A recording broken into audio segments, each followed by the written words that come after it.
भारत में एक जगह ऐसी भी है जहां जिंदगी और मौत के बीच की लकीर रोज जलती हुई चिताओं के धुएं में गुम हो जाती है। एक जगह जहां लोग मरने से नहीं डरते, लेकिन वहां जिंदा रहना भी एक तरह का अंतिम संस्कार है। लोग कहते हैं यहाँ जलने वाली आग कभी बुझती नहीं, और यहाँ जिसका अंतिम संस्कार होता है उसकी आत्मा को मोक्ष मिल जाता है। लेकिन अगर मैं तुमसे कहूँ कि मणिकर्णिका घाट पर हर आत्मा को मोक्ष नहीं मिलता, अगर मैं कहूँ कि कुछ लाशें जलने के बाद भी वहीं रह जाती है, और अगर मैं ये भी कहूँ कि रात 2 से 3 के बीच जब पूरा घाट खाली होता है तब कोई है जो जलती हुई चिताओं के बीच चल रहा होता है, तो ये कहानी है एक ऐसे लड़के की जो सिर्फ एक रात के लिए मणिकर्णिका घाट पर रुक गया और फिर कभी पहले जैसा नहीं रहा। अगर ये कहानी पसंद आए तो वीडियो को लाइक करें, चैनल को सब्सक्राइब करें और अपने दोस्तों के साथ शेयर ज़रूर करें। नमस्कार दोस्तों, मैं हूं MK और आप देख रहे हैं द MK वाइब्स। तो चलिए कहानी शुरू करते हैं। उस लड़के का नाम आदित्य था। वो एक डॉक्यूमेंट्री फिल्म मेकर था। उसे हमेशा मौत के रिचुअल्स समझने का शौक़ था। लोग कैसे मरते हैं, उनके अंतिम संस्कार से क्या होता है, और लोग उनके जाने को कैसे एक्सेप्ट करते हैं। इसी सवाल के चलते आदित्य वाराणसी आया। उसका प्लान सिंपल था, मणिकर्णिका घाट पर लास्ट रिचुअल्स और अघोरी कल्चर पर एक रॉ डॉक्यूमेंट्री फिल्म बनाना। आदित्य को लोकल लोगों ने पहले ही वार्न कर दिया था, बेटा दिन में शूट करना, रात को मत रुकना। वो हंस दिया।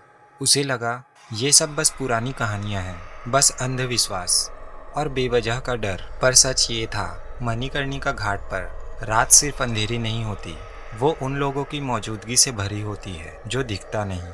आदित्य शाम को 6 बजे घाट पहुंचा। हर तरफ लकड़ी का ढेर, जलती चिताओं की आवाज़ और जलते हुए शरीर की ऐसी गंध जिसे शब्दों में बताना मुश्किल है। ये स्मेल पहली बार महसूस करने वाले को एक पल के लिए सांस लेना भुला देती है। घाट पर काम करने वाले लोग बिल्कुल नॉर्मल थे, चाय पी रहे थे और हंस रहे थे, जैसे लोगों की मौत उनके लिए कोई मजाक हो।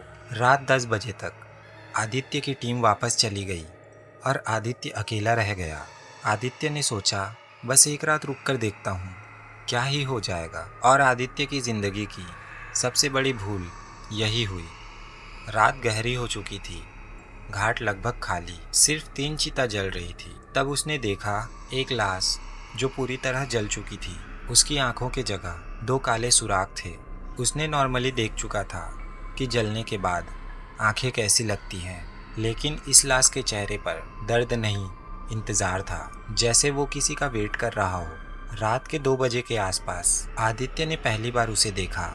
एक आदमी नंगे पैर जलती हुई चिताओं के बीच से चल रहा था। कपड़े राख से भरे थे, चेहरा आधा जला आधा बिल्कुल नॉर्मल था। उसकी आंखें सीधे आदित्य की तरफ देख रही थी, पर वो चल नहीं रहा था, जैसे घसीट रहा हो। आदित्य वहीं फ्रीज हो गया, और वो आदमी जो लाश के बीच चल रहा था, उसने आदित्य से पूछा, तू भी यहीं रुकने आया है? आदित्य ने डरते हुए जवाब दिया, नहीं, मैं यहाँ नहीं रुकने आया। उस आदमी ने फिर कहा, यहाँ सिर्फ वो रुकते हैं जिनका अंतिम काम अधूरा रह जाता है। और वो अंधेरे में गायब हो गया। आदित्य भागना चाहता था, पर उसके पैर ही नहीं उठ रहे थे।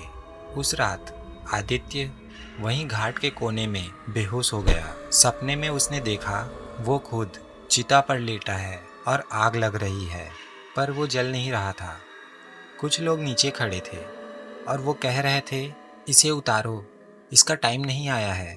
और तब आदित्य ने अपनी ही लाश को उठकर चलते हुए देखा। सुबह 6 बजे पंडित लोग आए। घाट फिर से जिंदा हो गया। आदित्य उठकर भागा और सीधा होटल की तरफ चला गया। आदित्य होटल पहुंचा और अपने कमरे में गया। उसने आईने में अपने आप को देखा। उसकी आंखों के नीचे काली रेखाएं थी, जैसे रात ने उसे छू लिया हो। आदित्य ने एक बूढ़े आदमी से सब कुछ पूछा। उस बूढ़े आदमी ने सिर्फ इतना कहा, बेटा मणिकर्णिका सबको नहीं जलाता, कुछ को संभाल के रखता है।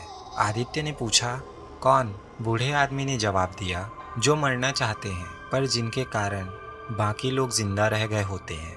आदित्य को तब याद आया वो उस डॉक्यूमेंट्री के लिए एक सुसाइड नोट रिक्रिएट कर रहा था। शायद घाट ने उसे गलत समझ लिया था। आदित्य फिर वापस गया। रात के करीब 2 बजे थे।